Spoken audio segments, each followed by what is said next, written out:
Hey guys, so for today's video, I created this gorgeous, warm, bronzy eye look, and I used the new ColourPop Beauty and the Beast collection. I did receive this palette in PR, and I just think it is so gorgeous. I love that it's a more neutral, warm palette, but we have a couple of pops of color in here as well. I did also use the two blushes in this collection as well, so if you want to know my thoughts on this palette and how I created this eye look, go ahead and keep on watching. But before we get started, this video is kindly sponsored by Ana Luisa. If you guys don't know, Ana Luisa is one of my favorite jewelry brands. Ana Luisa makes gorgeous jewelry that starts at an affordable price around $39, and the best part is that they're now available on Amazon. I'm sure that most of us use Amazon for their fast shipping, so now you can get your Ana Luisa jewelry even faster, whether you're shopping for yourself or a gift for someone else. I am almost always wearing at least one piece of Ana Luisa jewelry. I've been wearing this little double style necklace from them for about, I don't know, 6 months now, and it is my favorite everyday necklace. I wear this piece in the shower, I wear it in the gym, and it does not tarnish at all. It still looks as beautiful as it was when I first got it. But I do want to show you a couple other pieces that I got from them recently. So for the past, I don't know, 5 years or so, I've been a gold jewelry girly, but I really want to switch it up and try some silver pieces. So the first pair I am wearing right now, these are the Rox small silver hoop earring. And what I love about these is that they are technically a hoop earring, but they have a really fun shape to them that just make them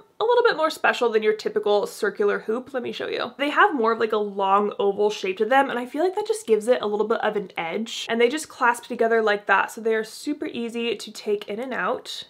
And then the next pair I got are these Paris silver hoops. And these ones are kind of more of like your classic hoop size, but they have a little bit of a twist to them, which makes them a little bit more exciting. And I've just really been into this kind of mixed metal look recently. You know, I have a gold necklace on right now, but I got silver hoops. I have a rose gold second piece, and I just think it's fun to kind of mix up your metals a little bit. And then the last piece I got is this cute little dainty bracelet. I've been loving wearing a bracelet on my right arm with my tattoo. I just feel like it looks really cool together. And this bracelet has little pearls and flowers on it. I just think it is so cute for spring. All three of these pieces and more are now available on Amazon, so I will link them down below for you. Thank you so much to Ana Luisa for sponsoring this part of the video, and now let's get into the eyeshadow tutorial. Alright, here is a closer look at the Beauty and the Beast palette. I actually really love this color story. It does lean pretty neutral, which is just kind of what I'm into nowadays. You have these fun pops of blue, kind of more of a pale muted yellow, and then the rest are pretty neutral, and then this kind of more pinky shade. I really like this color story. When I first saw this palette, I was immediately drawn to this shade up here. It kind of looks like a rose gold, so I know for sure I'm gonna use that today. It is a cold, gloomy day outside, so I have some natural light today. Now let's get started with the eye look. I'm gonna be using some Rephr brushes today. As always, I will link them down below, but I'm gonna start with this #1 brush in the shade Kind Hearted, and I'm gonna run this shade back and forth throughout my entire crease. Now this just looks like a perfect neutral crease shade for me, so I'm excited about this one too.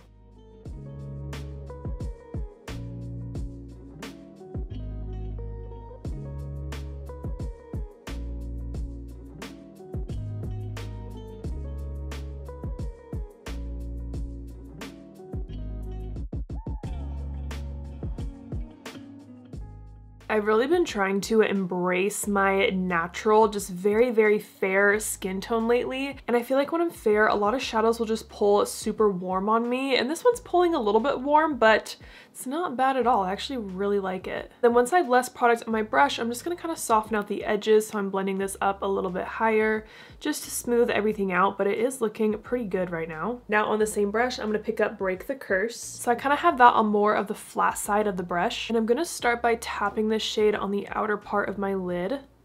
Ooh, that's actually a lot like more saturated than I thought it was gonna be. I'll probably mix this with something else, but I'm just gonna lay this on the outer half of my lid.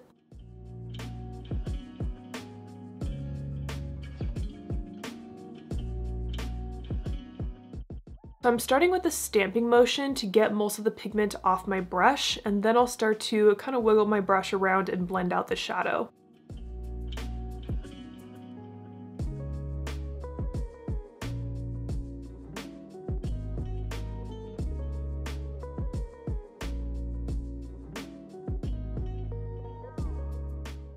Okay, I think I want my outer corner to be a bit more brown, a bit less pink. So I'm gonna pick up a little bit of West Wing again on the same brush, and I just kind of have a little bit of that on the tip of the brush. And I'm gonna do the same exact thing that I did with the pink. I'm gonna start by stamping on this color.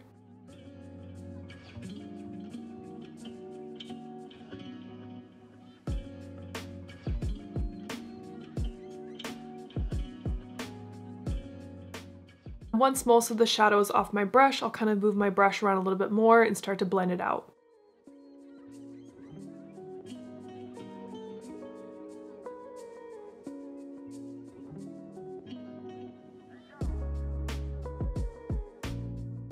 Alright, I'm pretty happy with how these matte shades are looking so far. Now I just have to go in with the shimmer Curious Mind, and that's going to go on the inner blank part of my lid.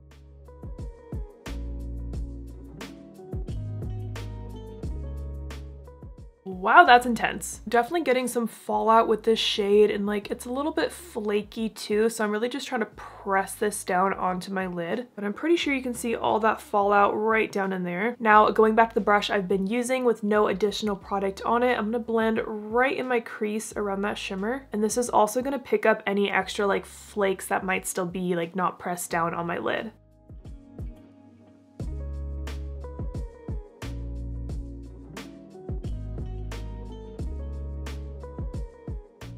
And I'm doing this before I clean up the fallout because I might get more fallout by doing this. Yeah, that's a lot of fallout down there. So I'm gonna start by taking like a fluffy brush and I try to wipe it away if I can.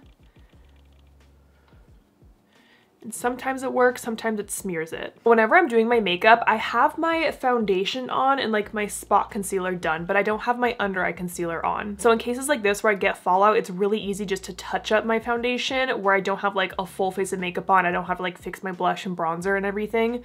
Just my foundation. All right, I'm gonna go ahead and touch up my foundation down here. I'm also gonna do my under eye concealer and then we'll do the lower lash line together. All right, for the lower lash line, I'm gonna switch to a number 2 brush in the shade Beast. And I picked up the shadow along the tip of the brush like that. And I'm gonna run that along my lower lash line. I feel like I haven't done a super warm eye look like this in a minute, but I'm really liking it so far.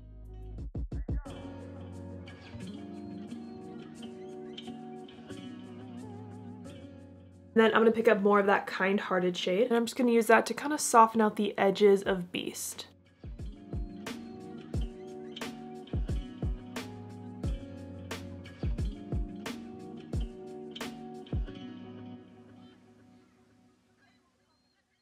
Now I'm going to take this itty bitty number 3 brush with more of that brown West Wing shade, and I'm going to apply that along the outer part of my lower lash line.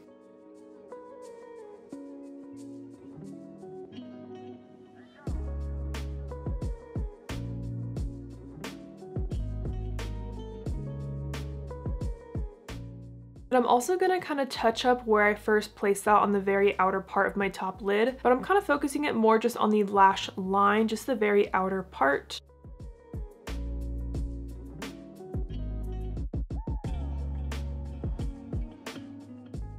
I'm gonna clean off that little number 3 brush on my Sigma switch just to get all the dark pigment off of it. Now I'm gonna pick up Vivid Imagination and I'm gonna pop that right in the inner corner.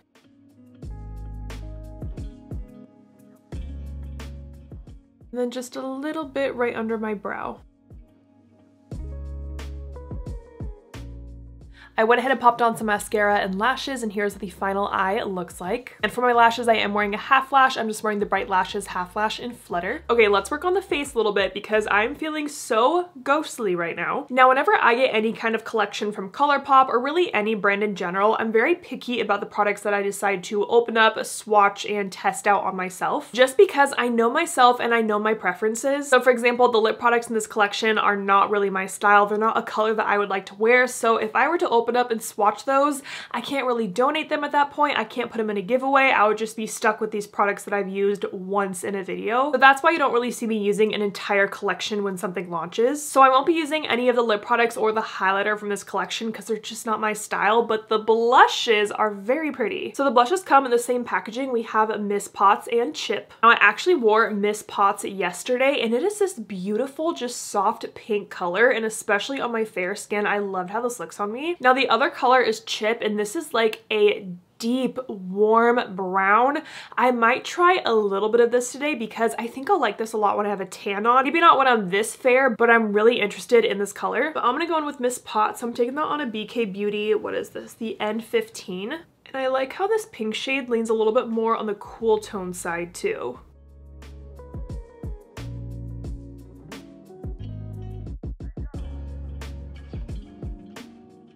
I can totally see myself continuing to wear this blush, which is why I decided to open it and to wear it, because this is so pretty. And I've been liking to bring my blush up really, really high, like pretty much right under my eye, right along my cheekbone up here. Just look at how soft and pretty that is before and after.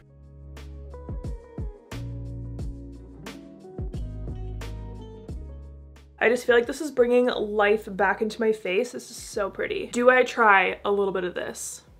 Let me swatch it. Let's just see what the color looks like. Okay, it's not as scary as I thought. Maybe just on like kind of where I would bronze maybe.